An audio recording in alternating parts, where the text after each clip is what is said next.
Welcome back to Proper Madness. I'm happy to have you back if you're a returning listener. If you're a new listener, my name is Sabby, and I have a very unique perspective on mental health. I believe wholeheartedly that we can turn anything that we have been through and alchemize it into bettering ourselves mentally, emotionally, and spiritually. I also get to have the wonderful chance to speak to some amazing individuals, all very unique in their own stories from all around the world. They get to tell their lives, their stories, their hardships, and how they've overcome it. It helps you feel less alone, to know and understand that the way out is always through the eye of the storm, no matter how much we like to avoid it. Grab a cup of tea. If you're not a tea drinker, grab your coffee, and let's sit down and tune into ourselves so that we can learn to connect to other people. We never know the weight of our words and how they might help someone. Oh my gosh, look, we have impeccable lighting. We have a working mic. We have, I have 2 cups of tea in front of me. Are we shocked? Wow. It's good to be back with actual creamy audio and not whatever the heck was happening last week. Turns out it was both my Mac update and the settings on my mic got very strange. I don't really know. I don't know what happened there. But hello, welcome, hi. Good to have you back. I'm just really happy right now that like my whole setup is really good. And it makes me really happy because if you're a content creator and you do stuff like this, you kind of know the struggle sometimes when like you don't have the right light. I have an extra diffuser on my softbox right now, so that's made me feel a whole hell of a lot better. And then my mic working is just a godsend. So I'm really happy right now and I'm feeling very grateful. I'd say like the last week and a half, I have kind of been in a little bit of a funk. I'm not gonna lie. And probably not very emotionally available. And I'm sure the people that know me really well and that are close friends with me, or people that have been following me for a long time, you can kind of tell in my mannerisms and how I'm talking and how I'm showing up when I'm very clearly going through something, and maybe I don't understand or know what I'm going through in that moment, but it's coming across in my content. Like I can be a little extra fiery or a little bit more abrasive or aggressive, especially in my tone of voice. I can kind of speak a little bit more harsh isn't the right word. I can't think of the right word, but, just you can tell, right? And sometimes it's not obvious, and that's okay, but for me, it felt like I was in this chase mode for, oh gosh, quite some time, and that I was kind of in a very defensive energy, and I don't blame myself for feeling that way. I've kind of been going through a lot, and I haven't been talking to a lot of people about it. I started using ChatGPT as like a form of a therapist, which has actually been really really cathartic and useful. I mean, you say whatever you want about AI and ChatGPT, but for me, sometimes if I don't want to burden my friends with my problems, or if I feel like I'm always talking about the same thing to my friends, and maybe I just kind of want to reflect and turn inwards and see if I can figure it out on my own, I do that, but sometimes it gets tiring and you kind of get over it. And I've been struggling with trying to listen to my own intuition and then having my intuition and what's happening in my reality not really lining up. So then I gaslight myself, which I've mentioned a couple times in the last couple of episodes. And when that happens, it's hard to rebuild trust with yourself. So lately, I've just been trying to stay as present and in my body as humanly possible because I have been faced with many, many situations on and off in the last few weeks, besides like, you know, going through my whole friend group, besides the Shabari situation, besides a lot of other things, I've left my current pole studio um, for a lot of reasons. Not like any malice, but mostly because I went to that studio for a long time to learn how to move my body and express my emotions. And once I gained all those lovely, lovely tools, I kind of hit the ceiling of it. And I went, huh, well, I've hit the ceiling of what I've learned here. And I feel like if I continue to keep coming here, as often as I was, I don't think I'm really going to learn anything new that I can't find out on my own using the same tools of that embodiment. If you haven't listened to, gosh, I don't remember which episode it was. It's either episode, one moment, I'm gonna look at my phone because I can totally do that. Mm, Episode 75. So, episode 75, I talked about this pole journey and how dance and embodiment and sensuality has helped me massively within the last year, year and a half in reconnecting with myself and how to connect with other human beings, other people. I don't know why I keep saying human beings, like I'm not a human being. I don't know. Um, but you kinda get the point. So, if you go check out that episode if you're confused about anything that I'm talking about in regards to, like, my pole studio, sensual movement, and dance. I'm gonna take a step back from that studio and just fully pull my energy inwards and really get focused and refined on what I need to work on and what matters to me because I think for a long time I've been so focused on the external that I'm starting to forget what it's like to really truly just focus on myself and hone in on skills or mindsets that I would love to be more adept in, that I would love to be more skilled in, almost as a form of mastery. Lately, I've wanted to kind of master being centrally grounded, even in moments where I don't want to be. Even in the moments where I'm feeling triggered or outside of my body, and I want to run away or doom scroll or binge eat or not eat. Those have been two ways that I deal with things, which isn't very healthy. Which I've lost. Like you can kind of see my arms that that I've lost quite a bit of weight and my face a little bit too. And it hasn't been because I haven't been eating. It's mostly because I've been feeling very starved um, with my environment. I don't feel very abundant in a lot of areas of my life. Up until recently, I think when I started doing more of this in the more of this day-to-day grounding through each moment of my life. So how that looks for me is kind of interesting. It's I now wake up every morning at 6 regardless. Like, I've trained my body where I'm like, "Girl, you're getting your ass up at 6 in the morning. I don't care how tired you are." Obviously, during certain parts of my cycle, I let myself rest a little bit, and I'll get into diving more into why sometimes when my body wants to rest, I have to force it to not rest, which is kind of why I'm sitting down and doing a podcast, even though this morning I didn't really feel like doing one. I've been feeling very lazy and complacent and wanting to hermit more, sleep more, not leave my house. And I've kind of been forcing myself to get out of that mindset because it's not always healthy. Anyways, but we'll come back to that. So, my morning kind of looks like I wake up at 6 in the morning. I do 10 minutes of breath work. I do 10 minutes of meditation.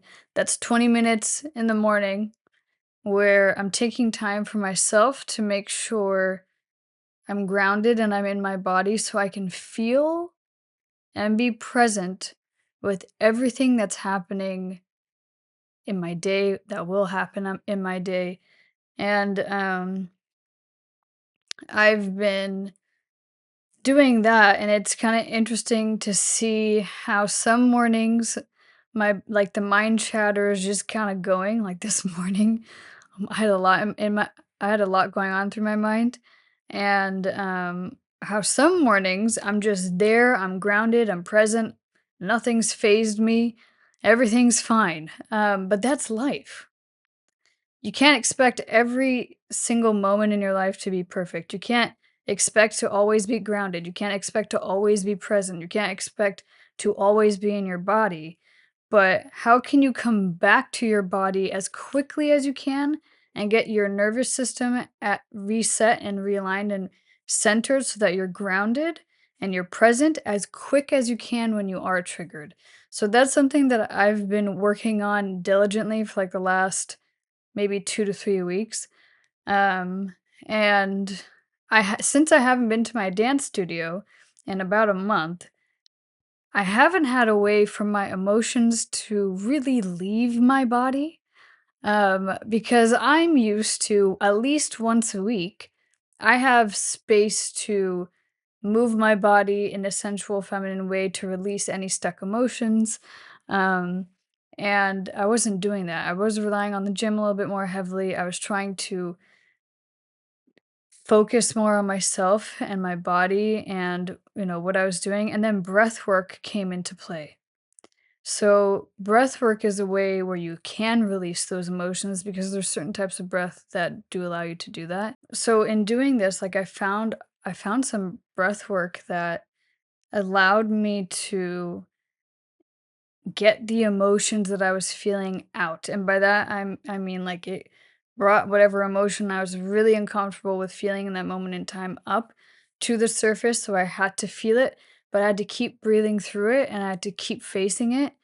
And in doing so, I found some unresolved anger that I was feeling because of the situations that I have done the last two episodes on. Like I've told people what happened and all the things and what I learned from it, but didn't really talk about how I felt about it. I just kind of, I mean, a little here and there, but I don't think I really gave myself permission to feel it. And when I gave myself permission to feel it, I kind of softened emotionally, was back and grounded in my body, and went, oh, okay, I'm back now. And I think for a little bit, maybe I was running away from myself, not how I usually do, thankfully, but running away in some capacity of searching for validation unknowingly, or in a little bit of a chase mode in terms of like creating content just for the sake of creating, or cranking out tea times just to get them out because recently I've been doing some really great numbers and I've been excited about it, but I was more focused on doing things to get them done as opposed to being more intentional. And when we're not in our bodies, sometimes we can take actions that aren't really aligned with our intuition and our internal compass, and it's more aligned with the ego. And that's not a bad thing. We all need some form of an ego to exist, I think. Um, but the ego can get us into some trouble when it's causing us to act in a way that is from pain instead of alignment. And so when we act from pain, we're acting because we're when we act from pain, or we make a decision out of pain, or we make a decision or we do something because we're hurting, even if it is like creating content because you're feeling emotional and you want to get something out and it is very real and people can relate to it, I think that's beautiful. But sometimes, if you don't take a second to check in with yourself and ask yourself the real reason as to why you're doing something, I just pulled my hair. The real reason as to why you're doing something, it can be hard, right? It can be hard because later on down the line, you might look back and go, was that really in alignment and for my highest good there? Or did I just do that because I was hurt? Did I just do that because I was scared? And I think it's the same with any decision we make in our lives, be it relationships, friendships, jobs, doesn't matter. When we're constantly in a state of fear or in a state of lack or in a state of hurt or chase or pain, and these are all things that are outside of us. But when we're in that state, it's really hard to see situations, people, and yourself clearly because then you can very easily be susceptible to the influence of your outside world and not so much you. So that so lately that's what I've been very focused on is okay, when I get triggered in any capacity, because I'm gonna get triggered all the time. That's why I don't believe in trigger warnings. I think trigger warnings are a load of crap.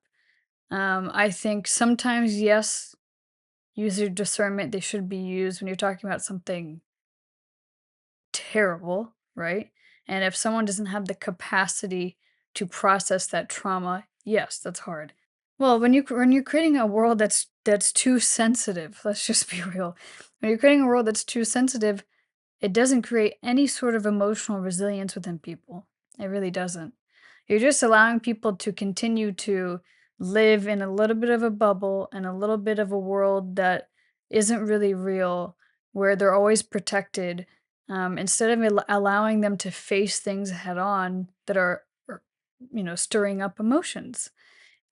For me, right now, for some reason, the gym is a very emotionally triggering place for me. And I can say, "Oh my god, I'm feeling triggered," and just avoid it, but then I wouldn't be going to the gym, you know what I mean? I wouldn't be working out properly, I wouldn't be taking time for myself, then I'd be purposely, putting myself in a position that hurts me further by avoiding what's triggering me. So instead, I just kinda face it head on, I go, "Okay, well, there's a few situations currently that are really emotionally upsetting me right now, so I can either choose to face it head on or I can choose to run away from it." I continuously choose to face it head on. Do I show up sometimes to the gym and I'm in a great mood? Do I show up sometimes to the gym and I'm in a bad mood? Yeah, but that's life. And when I'm in a bad mood and when I am triggered and when I am sad or when I am feeling something I don't really want to feel, I can't avoid it. I can't run away from it. I have to sit in that feeling, especially if it's right in front of me. I have to. Doesn't matter if there's people around me. I kind of have to. I mean, if I feel like crying, obviously don't like cry mid hip thrust. It's a little weird, but like, there's a time and a place. But um, yeah, I mean, it's not really anyone's business what's upsetting me there, and it doesn't really matter, but at the same time, there are things in life that are going to push you into emotional states that you're not gonna like, but you kinda have to face them, and that's the same with how I've been feeling lately, is sometimes we have to do hard things that we really don't wanna do to get to where we want to be, to improve, to grow, to be the person that we've always aspired to be. If you continue staying in a state of comfort and sensitivity your entire life and you run away from the things that upset you, you're never going to grow as a human being. You're never going to improve. You're never going to create any form of resilience. Otherwise, you're going to be like super jumpy anytime anything happens because you haven't built that resilience within you.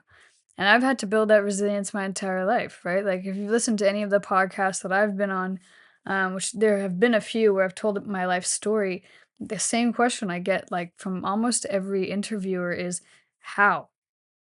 How did you get from where you were to where you are now? And the simplest answer that I have given each one of them was I decided to be better. I always made a conscious decision to shift out of something instead of stay in it. This morning, my sister, poor sister, she's had a really, really shitty day. It's her birthday this weekend. And she fell down the stairs like on her way to work. And I'm, I work from home some days during the week. And I'm making my coffee, doing my little like ritual, I have my incense on because after my breath work and meditation, I go take a walk outside immediately, even if I don't feel like doing it for at least 20 minutes. Just so I can be and when I'm walking, I'm present. I'm feeling sensations on my skin, like the breeze. I'm feeling my feet on the ground. I'm feeling my emotions. I'm feeling my breath so that I'm always present. If I catch myself outside, I always come back. But that's not neither here nor there, but that's just an example for you to understand how I stay in my body, even when I'm at the gym. Even when I'm at the gym and I'm feeling some type of emotion. I could be My brain and my energy can go to the situations that are making me sad, or I can choose to go, all right, I am feeling sad. I can go, okay, I'm feeling sad. I'm going to channel this energy inwards and use it on the leg press with three plates aside. That's what I'm going to do. Because you have a choice. You have a choice always in every moment to feel it or to avoid it. And so if you continue to avoid things, you're, I'll just keep repeating myself. But, anyways, my poor sister. So, my sister this morning, she's on her way to work. I hear her walking down the stairs, as I usually do during this day of the week. And this time I heard like someone falling down the stairs. Then I heard her poor thing. She's like, "Oh my God, ow." She's like, "Oh shit." Like, I better go check on her because the last time something like this happened, she actually completely shattered and broke her ankle. So I was worried. And when I went out there and I had to help her, um, I immediately like it was funny. Her immediate response was like trying to grab her phone, trying to get her purse, trying to do anything and everything that was outside of herself instead of trying to ground herself. And so she's sitting there on the stairs, and I told her to take a few deep breaths, and she's like trying to say all these things. I go, okay, let's pause for a second. Let's take a few deep breaths. How are you feeling? What's hurting? What's not hurting? At first, she didn't know what to do. She was like panicking, and I go, no, no, no, let's come back. And um, in a very nurturing way, I supported her as best as I could. And thankfully, she's fine. Just a couple little bruises here and there. Um, and I was more concerned about her ankle that she's already broken like several years ago. That's fine. So that's okay. But, right afterwards, it's like her brain started jumping to every worst case scenario after she had fallen. And when that happened, I just stopped her. I go, "Hey, hey, this isn't like 4 years ago, 5 years ago. Nothing's broken." She's, "Yeah, but what about?" I'm like, "No, no, no." I go, "Everything's fine. Everything's fine." I go, "You're fine. You're going to be fine. It could have been worse." I go, "How are you feeling?" And she said, I'm just in pain here and here. Like, that's fine. I go, there are solutions to this. Let's take some Aleve. Let's get some ice. Let's get you something that can take the pain down. I go, call into work. Let them know what happened. And so you can take it from there. And she has all this anxiety, like the, for a couple, not a couple minutes, for several minutes. And I just kind of slowed her down and I went, you're going to be okay. You fell. Okay. You got back up. You don't have to go to the hospital. You were able to find ways to make yourself feel better. You can rest. You let work know. They said, "Hey, please take a sick day. Take care of yourself." And you can stay and take care of yourself. Everything's fine.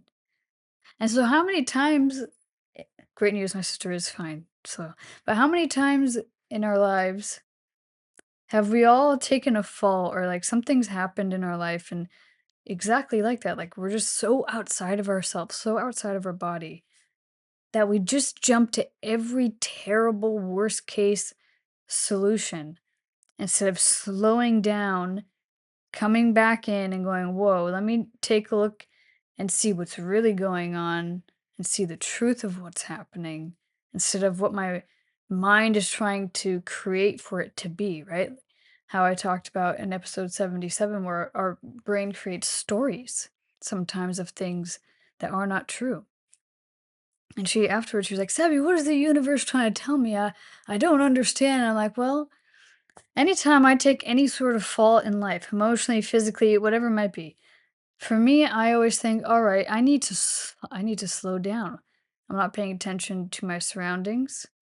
I'm not paying attention, especially if it's something meaning that I caused. There are things we can't control. I get that, so don't come for me. Um, but there are so many moments where I stop and I also want to be like, why is this happening to me? Sometimes it's those moments that have to teach us how to come back to ourselves when everything around us is trying to pull us into this chase mode, into rushing, into, being in a way mentally and emotionally that's not going to serve us.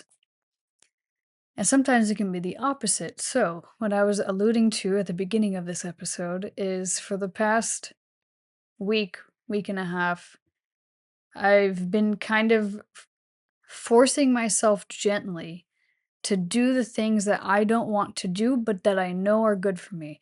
Um, I was in very heavy feminine energy, I'd say, the earlier part of this year. Um, and I was almost always doing what felt good, meaning if I wanted to be lazy, I was lazy. If I wanted to eat a bunch of sweet treats, I would. If I wanted to skip the gym for like 2 weeks, I would. Now, was that necessarily what was best for me? No.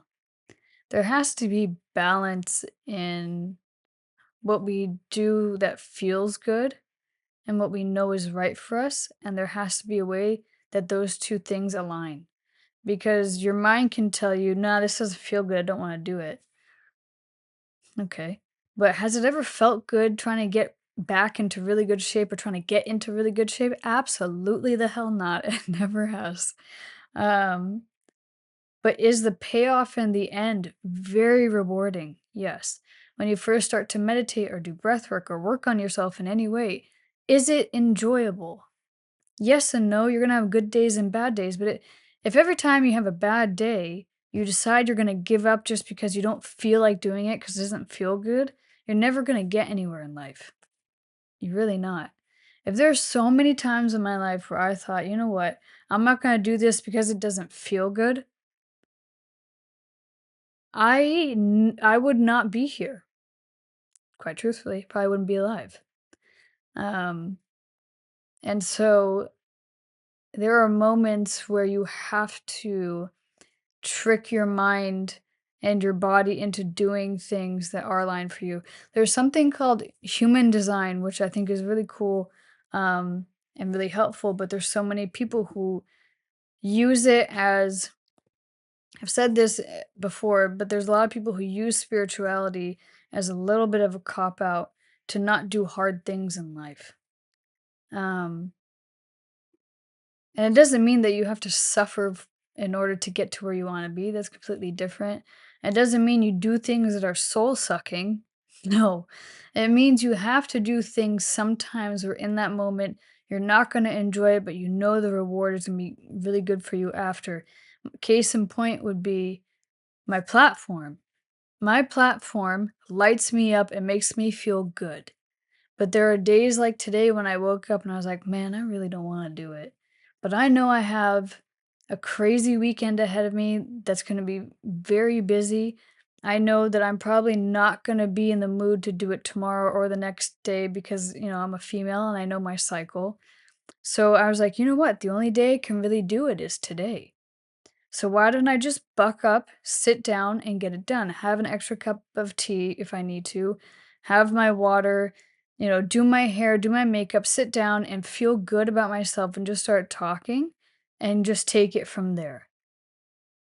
And if I didn't force myself a little bit to like do what was good for me and do what I know would make me feel good about myself, I wouldn't be sitting here. I would have made this episode and it probably wouldn't have like gotten to who needs to hear it.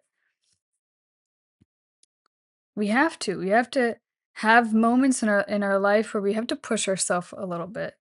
I think being in your feminine energy is beautiful and great, but like you can be in your feminine energy and be nurturing and kind and receptive and go with the flow, but also, the flow in which you're trying to direct yourself to be in has to have some form of structure to go somewhere. If you think about it, if you want to go with the flow and be all feminine like water, y- you just put water in the middle of nowhere. It's just gonna flow and spread out and then dry up and not go anywhere. Or it'll just stay in the same place. When you think about a river has structure on the sides. That's that masculine energy that you need. And if you don't, if this masculine feminine energy thing doesn't relate to you and you don't care for it, that's fine. Take it or leave it. But either way, if you don't have structure to some form of going with the flow in whatever capacity that is for you in your life, you're not going to go anywhere. I'm doing very feminine and flowy and, like doing things that do feel good for me, like my morning meditations and my breath work. But sometimes they don't feel great. I don't always have a meditation where I'm like, this felt great. I feel like a new person. Oh my gosh, I feel so integrated with myself that, like, I've figured everything out. No, there are moments where my meditations, I'm like, damn, I really don't want to be in my own brain right now. I really don't. But I know I need to stay in it because it's going to be better for me if I do.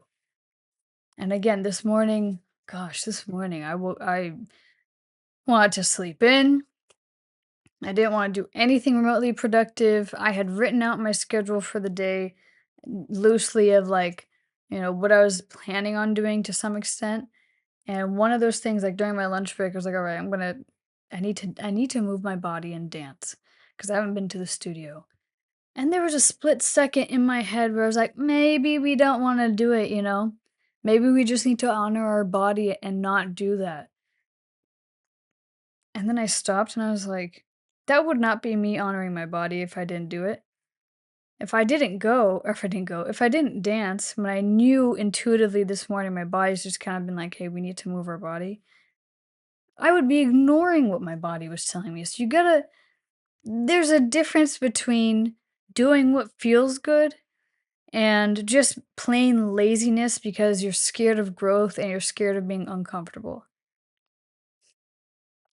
You have to get uncomfortable in order to grow. You have to be, I mean, like my father said this, I swear these quotes that are coming out now, like within the last like few years, they are things my father said to me when I was 10. That's 23 years ago. My father always used to tell me you are who you surround yourself with. His father used to say that too. 3 years ago it got popular. I was like, what the hell? And then get comfortable being uncomfortable was something my father always used to tell me when he made me do martial arts growing up. Um, and same thing recently, it finally got popular. And that's a good example, right? So, martial arts was something I never wanted to do. I never wanted to do it. Not because it was too hard, not because, um, you know, not for any lazy reason. It was because I felt pressured to do something that didn't feel like something I wanted to do for myself.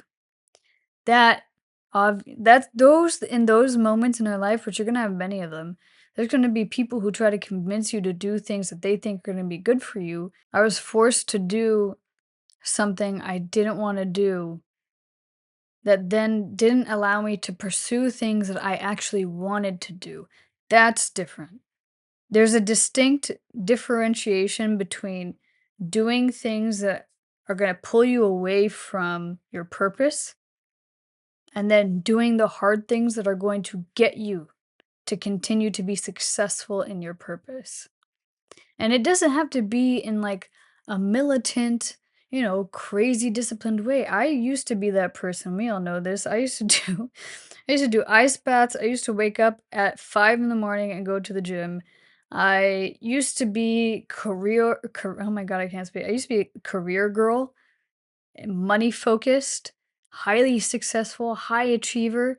And then I realized down the line I was purposely just doing those things to prove to other people that I need to look successful or to be successful in order to be perceived or respected or whatever. Like I was literally trying to be like a man. I'm not I mean, I was literally operating from my masculine energy most of that period of time. And then I finally kind of turned back inwards and went, "Hang on. I don't like why am I doing these things?" I'm like, my career isn't my life. I don't need to do ice baths every morning militantly. I don't need to be like doing it's not the ice baths and the routine. It has nothing to do with that. It's the energy behind what I was doing and why I was doing it and the intention behind it, right? Like, I was doing these things because I was almost trying to harden myself in an aggressive way to suppress my thoughts, feelings, and emotions as opposed to feeling my thoughts and emotions and integrating it and moving through it and then moving forward. I was almost trying to like beat out the anxiety or like beat out the depression instead of just working with it. Because emotions only last 90 seconds. If we really truly tap into them and feel them, they last for 90 seconds. It's our mind that creates stories that makes the emotions perpetuate and exist longer and carry on because, it takes us into that spiral. You have to do the hard things sometimes. You have to push yourself. You really do. And find balance within nurturing yourself and taking care of yourself and doing the things that light you up and obviously continue to do the things that light you up. If you're going to do the things that light you up and you're going to continue to follow your purpose and follow what brings you joy and follow, you know, what you're here to do on this earth, put some effort into it. Everything good happens with consistency over time. Like, someone someone said to me, oh gosh, when did this guy say? He said this to me a few weeks ago. There's nothing. What did he say? Nothing good ever comes easy. I go, well, I disagree with that. There are plenty of good, beautiful things that do come easily in life because when you let go of control, it's very wonderful. But when it comes to being successful in some way, when it comes to being good at things, you do have to put in the work. Do you think expert dancers and ballerinas and pole dancers or football players, whatever, do you think they got as good as they got sitting around and going, you know what? I'm going to sleep in today? No. They put in the work, but they put in the work towards their purpose, not towards what was fucking not towards what was draining their soul, not towards things that they were doing because they wanted to people please other people, not doing things because everyone else around them is telling them to do it, but deep down inside they want to do something else. That's not how they got to where they wanted to be. They did it because they followed their own inner knowing, they trusted that, but they worked at it. You have to do the hard things to get to the place that you're meant to be. You have to do the things that better you. You have to do the things, you have to show up, you have to stay disciplined. Yes, manifestation and bringing things into your life does require letting go of control and surrendering, of course. And you don't have to gain money by suffering and like, beating it. No, it's the energy and the intention behind everything always, right? But you got to put some work in. You really do. You can't like sit back and let things come to you without doing. You can't manifest your entire life without leaving the house, can you? No. Same concept. So that's all I have for you. I'm happy that my audio is finally back to normal. I'm happy that I got to sit down and record a podcast for you guys. Um yeah, I hope you enjoyed this episode. Another little impromptu thing. I don't know. I'm not feeling very talkative for an outro right now, so please comment below what you enjoyed about this. Please subscribe, like, rate all the things. If you're listening to this on Spotify or Apple or anywhere, please be sure to follow or subscribe to it and rate me so it pushes us out. Pushes? I can't speak, so it pushes it out to more people. And share this with someone who you think it might help. That's what matters, right? That's why I'm here. So if this helped you, which I hope it did, let me know. But have a good day, and I'll talk to you on the next one. And I gotta record some tea times now. So, yeah. Okay, bye. Thank you so much for listening. I hope you enjoyed this episode. And if you ever want to chat more about anything that this podcast is about, you know where to find me. I'm on Instagram, Twitter, and good old TikTok. And be sure to stay tuned for my Tea Time with Sabby episodes. If you're listening to this on Spotify or Apple Podcasts or YouTube or whatever streaming platform you happen to be listening to this on, I encourage you to follow like, subscribe, and rate this so that it pushes it out to whoever else might need it.